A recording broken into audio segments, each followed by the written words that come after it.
Working? Well, welcome to Munich, to the Cosmetic Business 2023. I'm very happy to see a number of you here. We were thinking, wow, it's the end is nigh of the fair, so we weren't sure how many of you would turn up. So, our topic is safe navigation as a startup in the cosmetics industry. And for the next 20-25 minutes, we'd like to give you a few tools so you can actually cross this rickety bridge safely and successfully realize your ideas. Thank you. Okay, so we're still coordinating. So, a quick presentation. So, Pfeiffer Consulting GmbH will have our 30th anniversary next year as a company. And, well, the content, well, a product idea, we'll be talking about your endeavors, how to proceed, we'll talk about production, what we have to keep in mind when setting up production, and of course safety questions, the cosmetics ordinance, etc., etc., and this is all a quick excursion. My name is Michael Pfeiffer. I'm founder and CEO of Pfeiffer Consulting GmbH. My main focus is cosmetic GMP, good manufacturing practice, audits, implementation of the standards, consulting. Everything has to do with restructuring, bio-label business, product development and production. We consult as well, and training and apprenticeship as well. Klaudia? Yes? I'll quickly introduce myself too. My name is Klaudia Brysch. I've been with Mr. Pfeiffer since 2018, I think. I'm actually from contract manufacturing and cosmetics, a medium-sized company, and together with Mr. Pfeiffer, I'm active in good manufacturing practice, GMP, anything that's subsumed under the ISO standards. I'm also in charge of further standards, so if you want to be a supplier for DM, maybe it'll become a topic for you to implement IFS HPC. It's also about how to build a quality management system, how to approach production, and I'm a bit in charge of training and the educational measures that we offer. Yeah, I prepared a little map. Yeah. So we've been international for many years, almost 20 years. We're in Plovdiv in Bulgaria, where we have a site working for the Eastern European market, and we have an office in the US, which has grown quite a bit. It's bigger than our German headquarters, actually. Where we cater to the American market. So we take American companies to Europe and European companies to the US in terms of regulatory affairs. Yeah, this is just a short overview. I don't want to go into much detail here. We're a small team, but we have a good network, so we can offer a lot of services. The main topics are what we've already hinted at is quality. So how do I manufacture in a good way? How can I make sure that the products comply with the requirements of the market and the client? It's not just production, but also the building, documentation, etc. We do a bit of regulatory stuff, which legal requirements do have to be familiar with. We draw up security and safety reports. I'll talk about a bit more about that. And you also broached the subject of production, so we offer support in product development and the search for a suitable contract manufacturer or data processing solutions for production. So, my product idea. So, I'm sure you know that you have an idea how to market a product. And the question is always, do I actually have the right product for that? Many people have ideas. An aloe vera cream, where there's thousands of it on the market, or a product where you have to ask yourself, do you have the right product for the market? Does the market provide the niche where I can place my product relative to the target group? Then you go, okay, you imagine where you want to go and how big you want to get with your brand.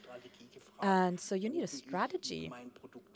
Where do I enter the market with my product? Does my product fit in the niche? And all of these are things that you have to think about in advance. Am I prepared? Am I ready and willing? That's a bit of a provoking question. When I have the first few talks with startup companies who contact me, the work-life balance is off when you build a company. It's more work than life. And everybody has to be aware that you're going to have to work on a Saturday, you're going to have to work late, you're going to have to work Sundays. And these are questions where I try to get it out of these people and tell them it's better if you don't do that. Or I'll tell you, okay, great, I can see you're really enthusiastic about this, you're ready and willing, you're going to do this. And do you actually have the resources, the financial resources, the human resources, the premises? People tend to forget about that. So they have the idea and then they're there with the idea and they go, I don't have this, I don't have that, I don't have that. And then you go, well, this doesn't really work. And these are the basic questions that you have to ask at the beginning, that I will ask you and that you have to ask yourselves. Something resulting from that somewhat is, at first you're not really sure where you want to go with your product. I have a great idea, I want to tap into online retail, I want to tap into the biomarket, and 1 week later it's Israel or Africa. It can be all over the place.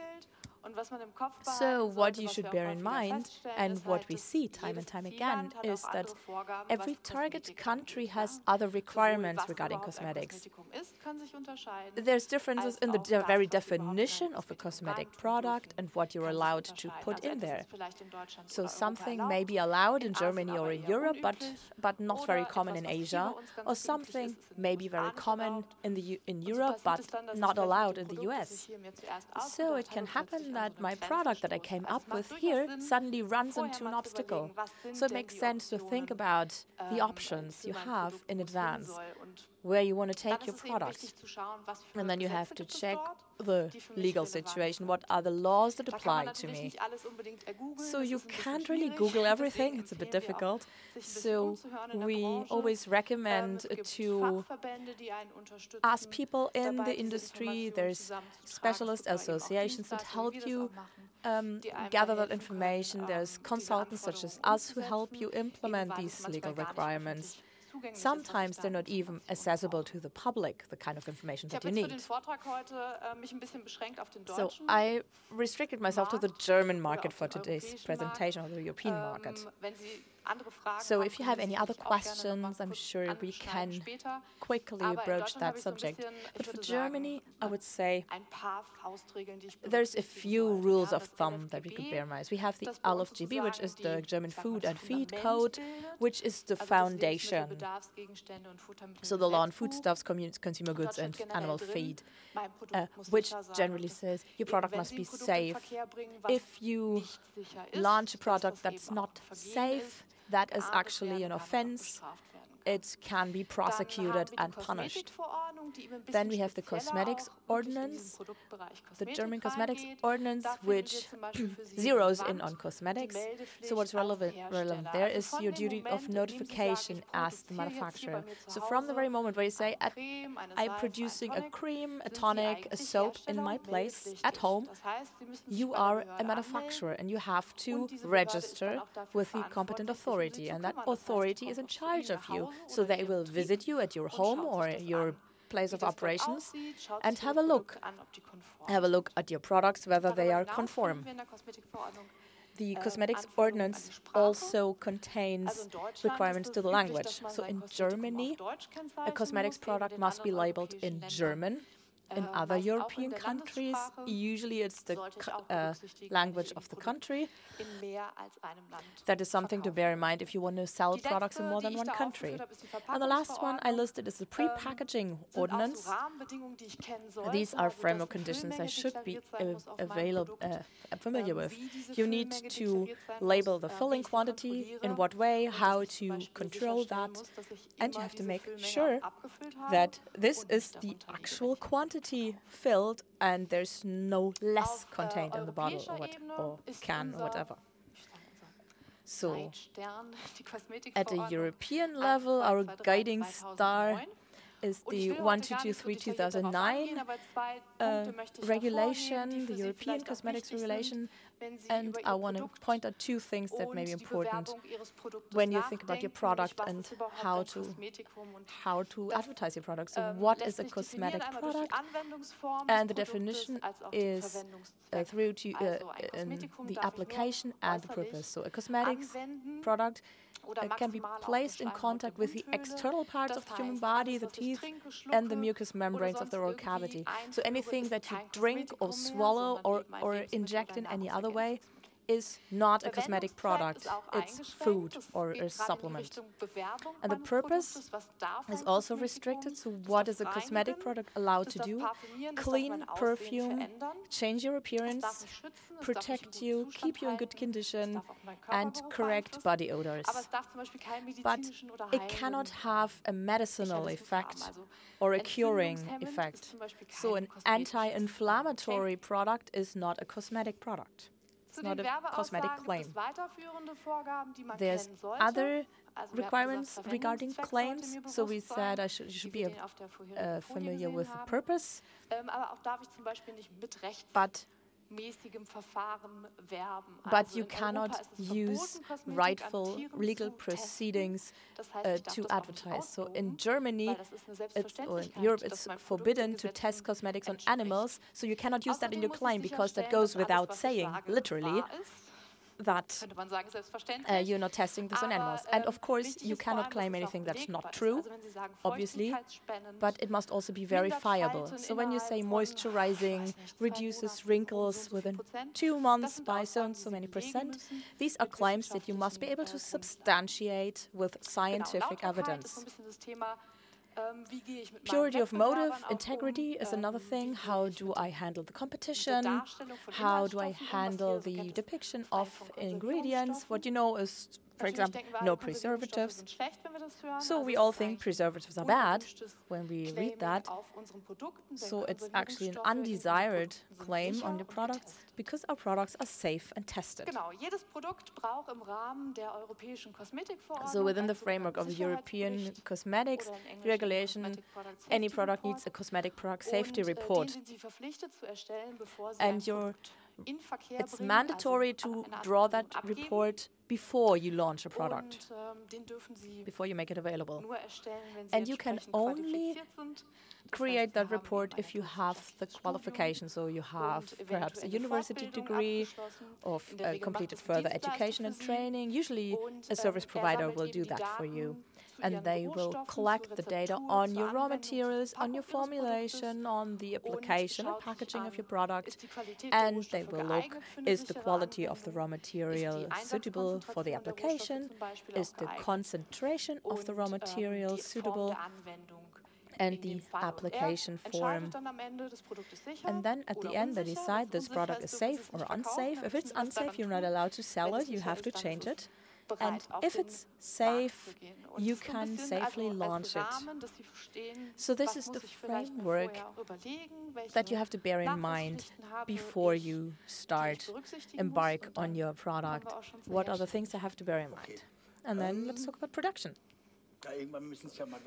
So at some point you're going to have to produce something. So you want to produce your soap or shampoo or whatever. And now I put this in 2 columns. And I mentioned it at least 20 times recently, companies or startups who just say, okay, and then I'll build up production. building production is criminally underestimated. It's not just simply I have a kettle and I throw in my 4 substances and I stir it and then I bottle it. It's a number of things that you have to bear in mind. So for us as a company, it would be good. Hey, I'm consulting with you. You build up production. We'll do that for you. Great. Or just go ahead and do it. That would be bad consultation. Because they have to handle the resources, which takes us back to the financial resources. They have to use their resources in such a way they can sell their products and not waste the money on things that are not part of the core business. If you have an idea, e-commerce, a platform, then focus on selling the products. That's my personal opinion. You can do it differently. So in-house production, I juxtaposed this. So you're highly flexible. You can run production whenever you want, day, night, weekend, whenever. But you have little experience. If you're working in emulsions, or if you go into emulsions, it's quite difficult how to get a stable emulsion, for example. You have a problem with the resources to actually obtain the resources. Because you may need 200 grams of one extract, and then you have a supplier who will supply a 200 kilogram kettle or keg that is good for 6 months. So you have to use it up in those 6 months. So that is something you have to bear in mind. Manual labor, no problem with that, basically. And the premises. You need to have the premises.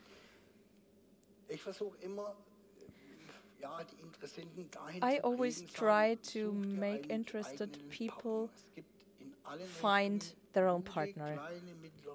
There's good, small, medium-sized, large-sized producers who are happy to support startup companies if the requirements are right. Of course, your flexibility is limited. Maybe you cannot fulfill all your wishes, produce all the products, but your partner has long years of experience. They can tell you a product with this composition is bad, you should do it differently. You can buy large quantities of resources and packaging. You can profit from that because you can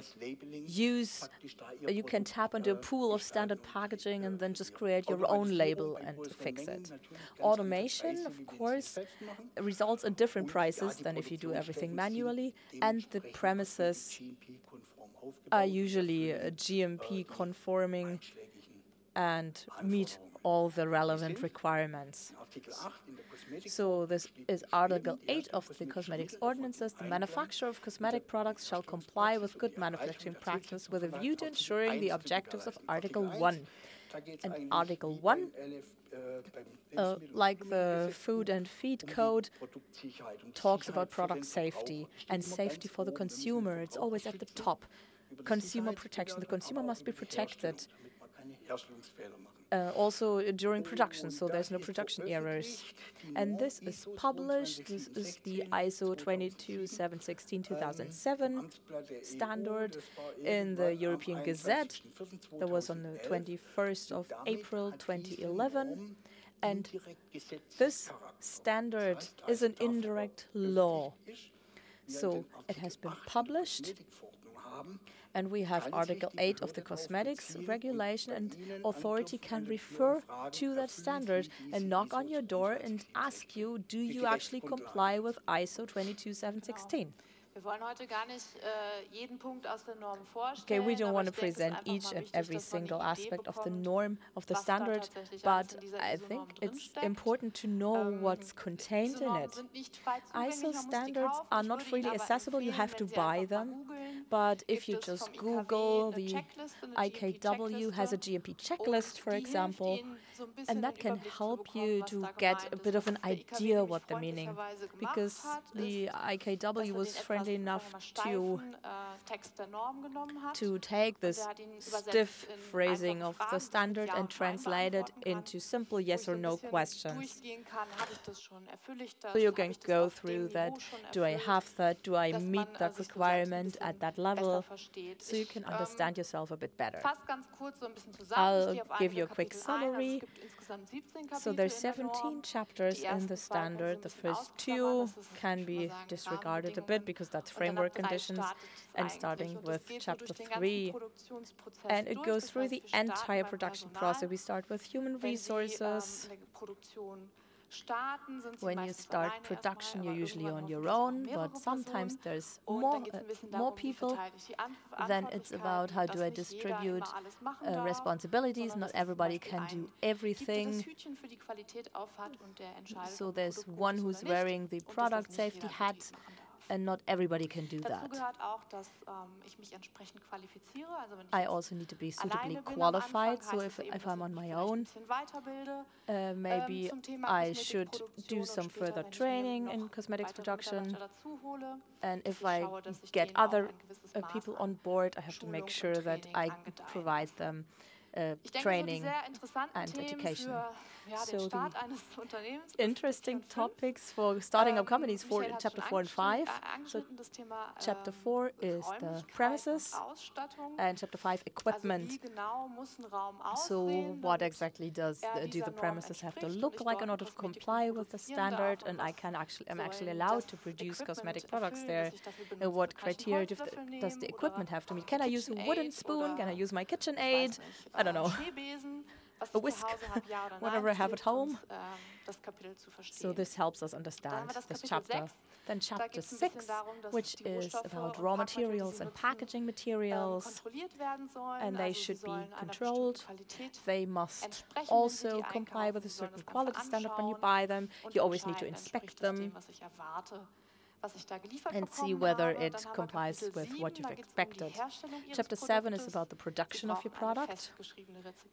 You need a fixed formula, so this is not baking a cake, a pinch of this, a pinch of that. You have a formula that you have to adhere to, and you are obliged to produce evidence that you stuck to the formula, that you used the right raw materials with the production batches of the material you use. So if a problem comes up later, you can go back and say, well, this raw material wasn't okay, I used it in this and that production, and I can then perhaps recall those products. Chapter 8 is about finished products. I have to know what it results in. I need to have a plan of what it looks like when bottled and labeled. I have to make sure that it complies with all these standards before I sell it. And the whole thing is inspected in the quality control laboratory. It may just be a pH strip or a meter, but it can be something different later. Chapters 10 to 17 are a bit of classical quality management. So what happens when something goes wrong? How do you handle products that you cannot sell because they're not okay? What about complaints you receive from consumers or wholesale customers?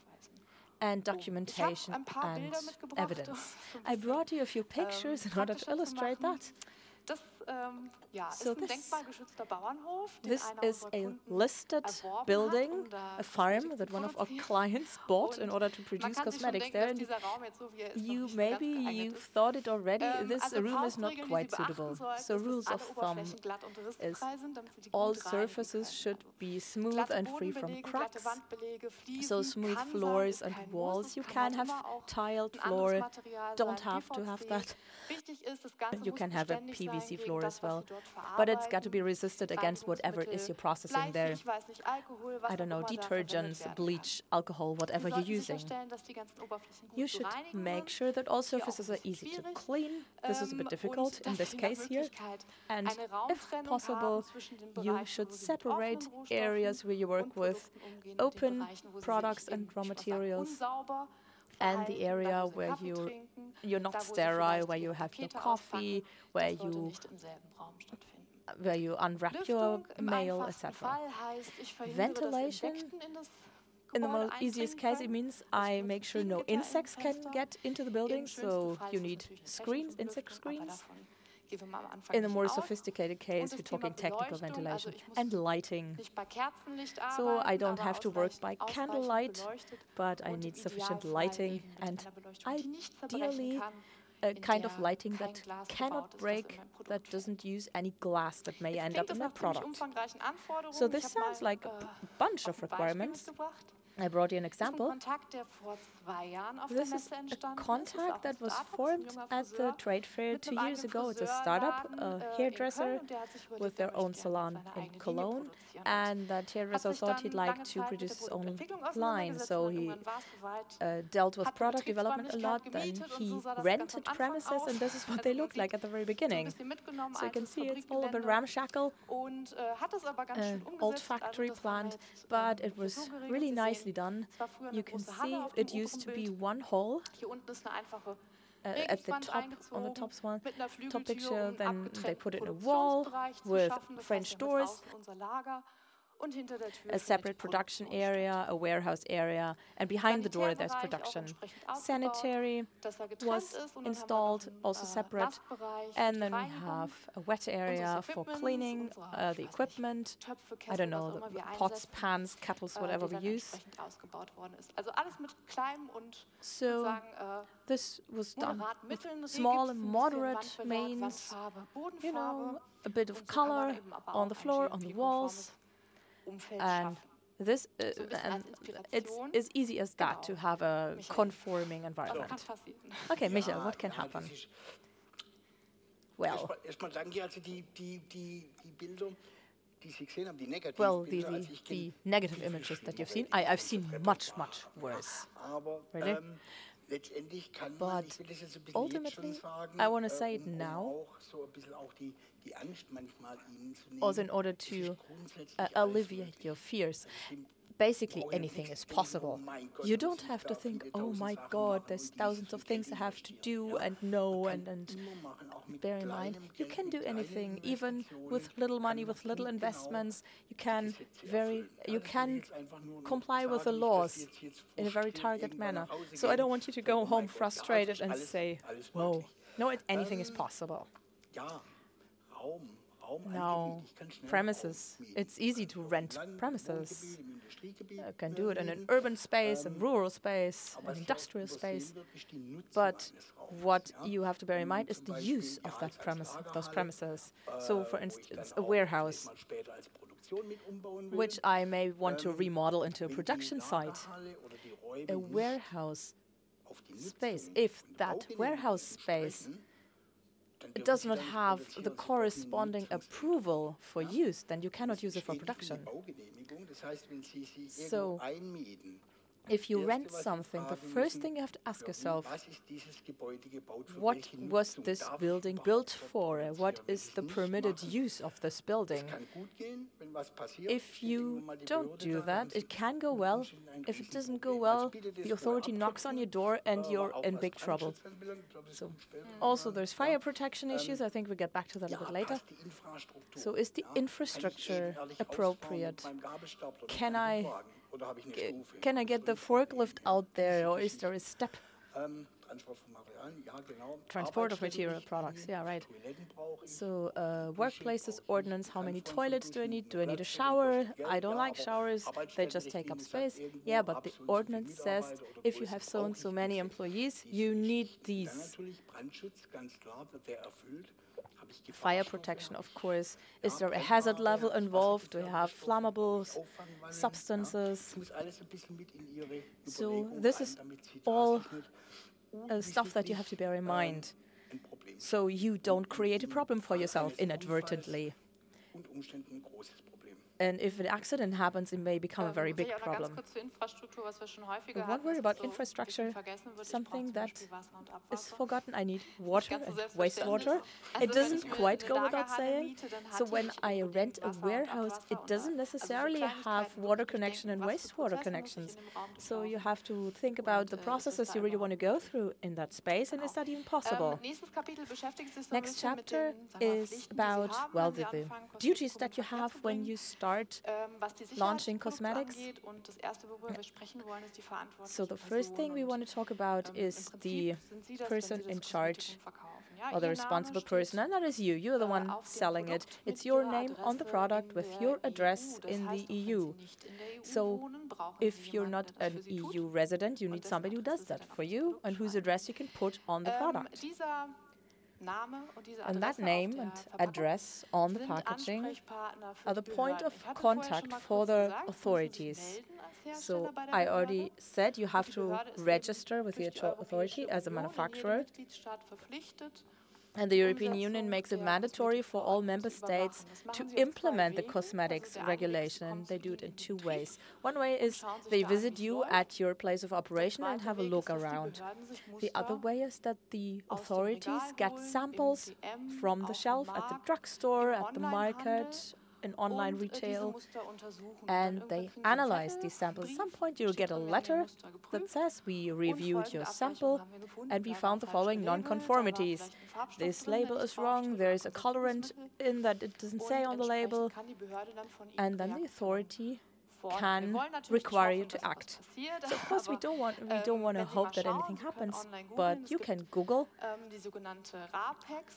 There's RAPEX, which is a reporting database which is accessible for anyone, where you find all non-foods which are unsafe for use and are recalled.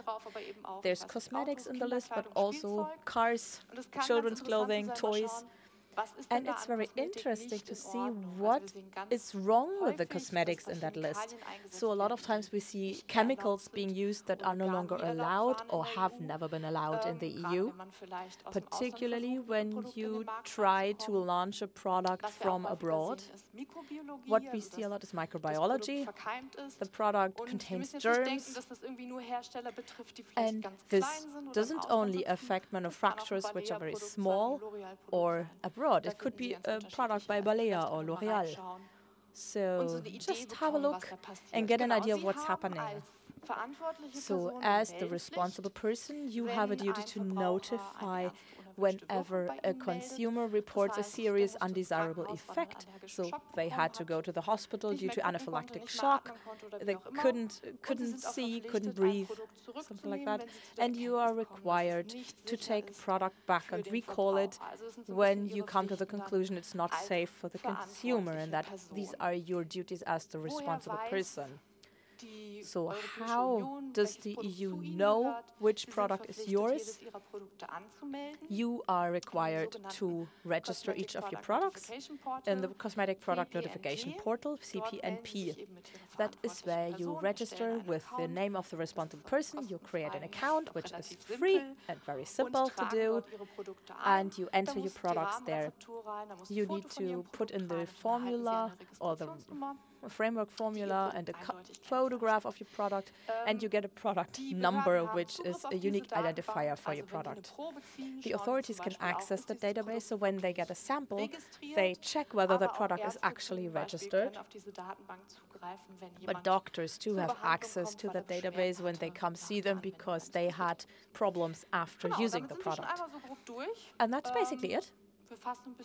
So a little summary of what we wanted to show you. So there is basic requirements in the EU which you have to bear in mind if you want to launch a cosmetic product. So you need a safety assessment before you start, and the product must comply with good manufacturing practice guidelines. You need a responsible person whose name is on the label, and you have to notify the product. In Germany, you also have to register when you produce by yourself. You have to make sure that the building is actually permitted for the intended use.